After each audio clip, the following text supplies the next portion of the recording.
And what happens if you achieve beyond your wildest dreams? What comes next, And it's like a big crash. Professional base jumper, a wingsuit pilot, his pro skydiver, Mr. Christopher Douggs Mcdougall. After Claire passed away, I was like, fuck, some things were just left unsaid. Basically, she died full noise, 200 k's an hour, hit the ground. The second you commit to that jump, there's no past, there's no future. There's literally the present moment, and it's like a beautiful silence for that first second. We're at the mercy of gravity because your wings haven't inflated yet, you haven't taken flight, so you're falling. And you know at this point in time that if you don't do anything about it, you are dead. We've come to the point in the podcast that all of the listeners, viewers know too well, which is 5 questions and 5 answers. Right, short or long? Mate, I always say short, but it never is. Just give us what you got. You know what I mean? Give us what you got. Shoot from the hip. And essentially what this is it's the perfect conclusion to a beautiful ep. Or for some people, they'll be experiencing this as the separate trailer. And if you love the 5 questions and 5 answers, go ahead and listen to the full episode as well. So I want to dive into them with you. The first question, like I said, they're consistent with every guest, is if you could recommend only one book or podcast to someone listening, what would it be and what's it done for you? One book. I'll say one book, and I'd say Jonathan Livingston Seagull. Haven't heard of that. It's epic. The most important thing is it's short. Okay. It's a short story, but it's epic. It's a book I travelled with for so many years until it disintegrated. Yeah. My entire back tattoo is based from that book.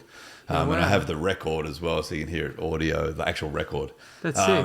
And yeah, do you want to hear what it's about? Yeah, I'd love to. It's a beautiful short story of a seagull that's surrounded by other seagulls, but wants to be more than just a seagull. It doesn't want to be there and eat chips and just be what other seagulls are. It's got all these wings and it wants to fly, and it does barrel rolls, and it's like learn how to do backflips, but it was shunned by all the other seagulls as being out of the norm. And what happens is he reaches this level of, that's basically the quote from my back tattoo is like, perfection is being there.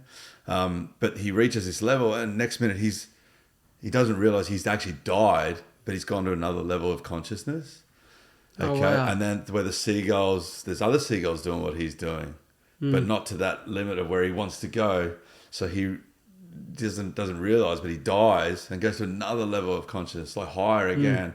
And it basically goes through that book of essentially like, be your own man, be the best you can be and strive for your excellence, but don't follow the crowd. And my whole life has been like that. So I've always been lucky enough to do whatever I wanted, like as best I can. So I had a mohawk at 18, and so I was judged by everyone. But it was perfect because I didn't want to speak to those people. So it actually was a blessing. And, if I wanted to do something, I'd go and do it. I never followed the crowd or waited for the crowd. And it's my biggest blessing. And basically that book really, really shows that. It's an easy reading version. So it's similar to The Alchemist. But it's my favorite. Yeah. So this book is a simple version, but from a seagull. So it's from human flight point of view. Yeah. And so basically the way I look at my friends dying and stuff like that is that they've reached perfection in this life, and they've moved to the next level of consciousness in the next. And so my whole back tattoo is basically me metamorphosizing from man on Earth to a flying comet, with all my friends around. Flying in the universe as well, and the bigger picture of things. We're just on this earth in a meat sack, and what we do on this short time here is awesome, but there's more to it, of eternity and energy and love and all that. So, but that little book was life-changing for me. Mate, what a beautiful answer to a very simple question. I love it. The second one I want to ask is there an attribute you've developed that you think sets your life up for success? Attribute would be probably be open. Yeah, be open to opportunity, but also life is going to keep fucking giving you some, hey? Good and bad, just dust yourself off, There's no time period, when Claire passed away, I went down a spiral for 6 months. I finally got to a point where I was able to get back up again, and my whole life has been like that. Yeah, and I can tell you a quick story. It's cracked me up. So again, this ayahuasca ceremony, I'm just right at the end of it. I've got absolute immense gratitude. It's fucking mind-blowing, and you got this spew bucket that you spew into when you're purging and stuff like that, and it's in front of you. And I was so much gratitude. I'm like, so grateful for this spew bucket. And then I spilt it. It's a pitch black. You can't see anything. And I spilt it over. And I'm like, you know, my old me would have gone, oh, fuck, you know, like, geez, you know, it would have been the worst disaster ever. And I felt the spew and, like, you know, I couldn't see shit. And I'm like, this is my life. I'm going to fill the spew bucket up again. My life. And then it's going to be awesome because I'll have all my spew in a little bucket contained. And then I'm going to spill the bucket. Yeah. And then I've got to do it again. And it was like, that was my life. I had this revelation, like, that's your life. That's everyone's life. It's like, you get everything sorted and then something comes in and just, you know, the Jenga falls out and then you got to build the Jenga up again. And, you know, there's always a house of cards in life. And so that's to just keep picking yourself up. You know, we have a saying, we're waiting our time to die in the sport. So what are you doing while you wait? Yeah. So I'm waiting to die. I could die anytime I jump, you know, or I could die at 80. But what am I doing while I'm waiting? And so that's just to keep charging. Yeah. Mate, profound. I love it. Keep charging. What's the biggest challenge you've faced that's required the most personal growth thus far to overcome? You mentioned a few of them throughout the course of this. Heaps of them. I think just try and be a little bit better person every day. That's the biggest one for me now, because I've seen so much death, so much carnage. I've been down some really dark paths. I've been full rock star. I've had some incredible stuff happen to me. But just, yeah. How do you say the question again? So I'm trying to shorten it up. So the biggest challenge you face that's required the most growth to overcome? I think that just the biggest challenge, life is worth living.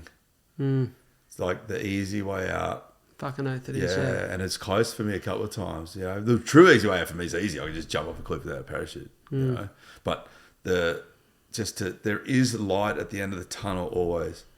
That's a huge one. We lost a good friend of ours. He's in his mid-50s, suicided 2 weeks ago. And it's like, fuck, I wish he reached, we tried to reach him. I wish he reached back. But there's no light left for him. And now I'm learning there's always light. You've just got to be open to the light. Mate, it's so beautifully said. And I was talking to someone about this on a pod a couple of months ago. And I said, sometimes life can feel like a dark room. And, you know, you're putting your hands on the wall trying to find the light switch. But if you search for long enough, there's always one there. Yeah, it's exactly right. And once that light's on, the room's lit up. You can see yourself. You can see the problems around you. You can process it. And you can see a way out. The hardest part we found is, especially when I was at my darkest, is the one time you don't want to reach out.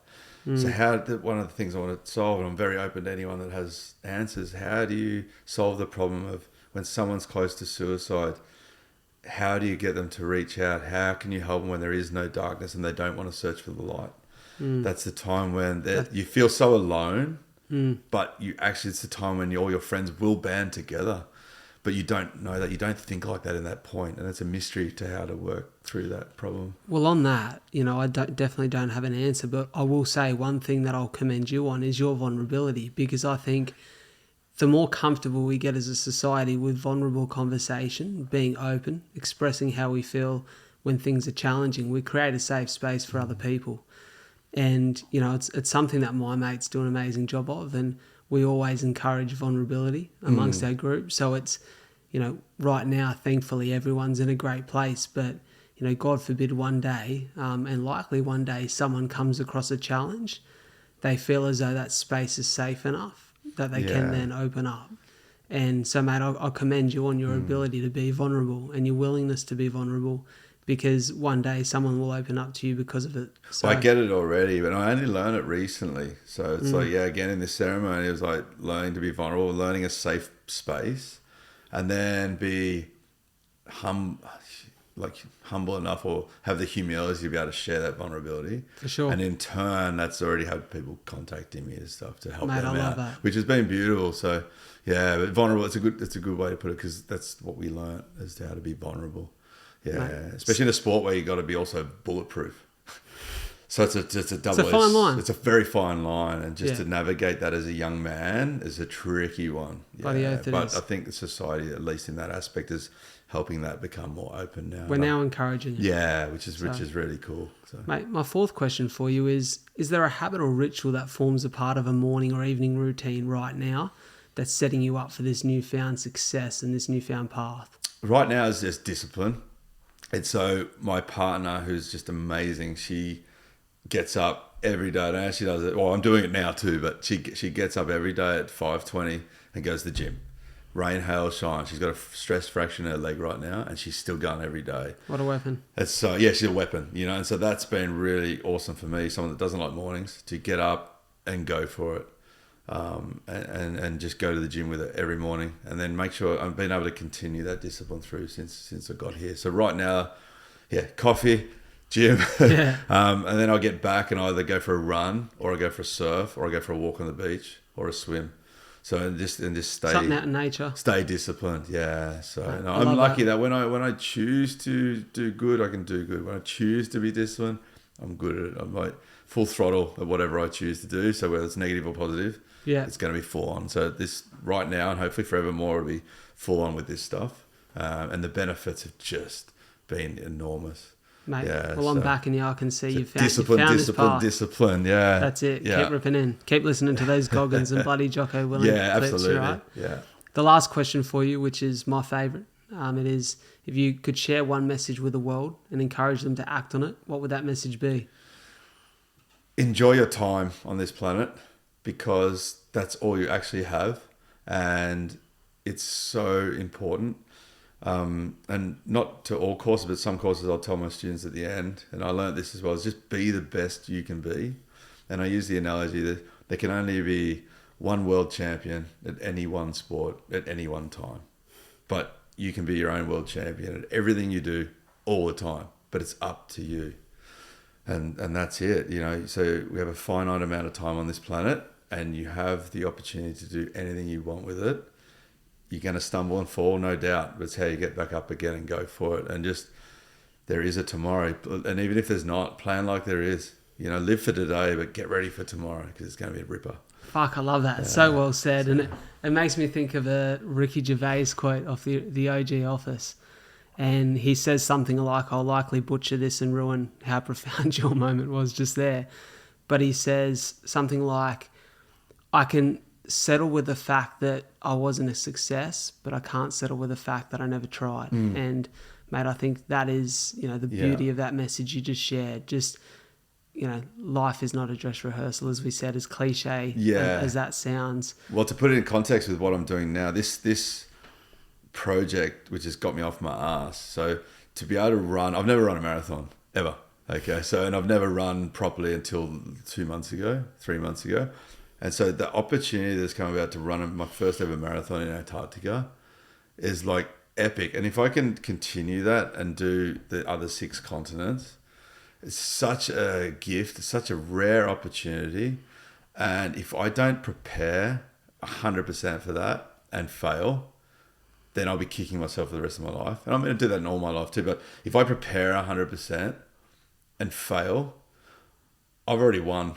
And I'm already feeling it now. I feel like I've already won. I could walk away tomorrow and not do this event with, I've already reached my goals, which is happiness and discipline and physically better, mentally better, emotionally better.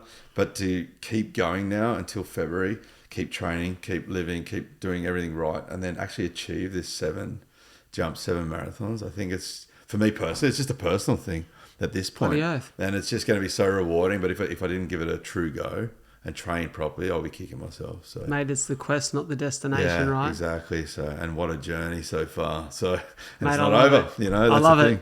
thing. I love it, mate. I'm going to make sure that everywhere everyone can find you, whether it be your Instagram, your YouTube, all the information on the 7X project is all in the show notes. I'm so thankful for you coming on the show. No dramas. You know, it's funny. Life is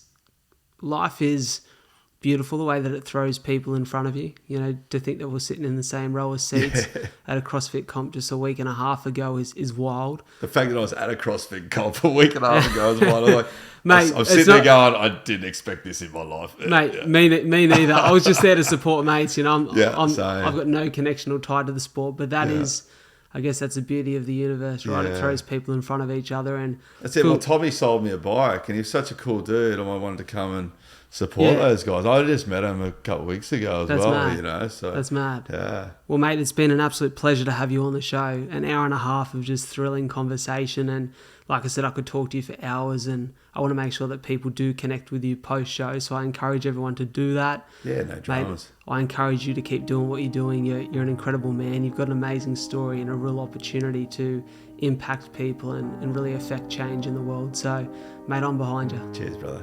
Thank you. Awesome.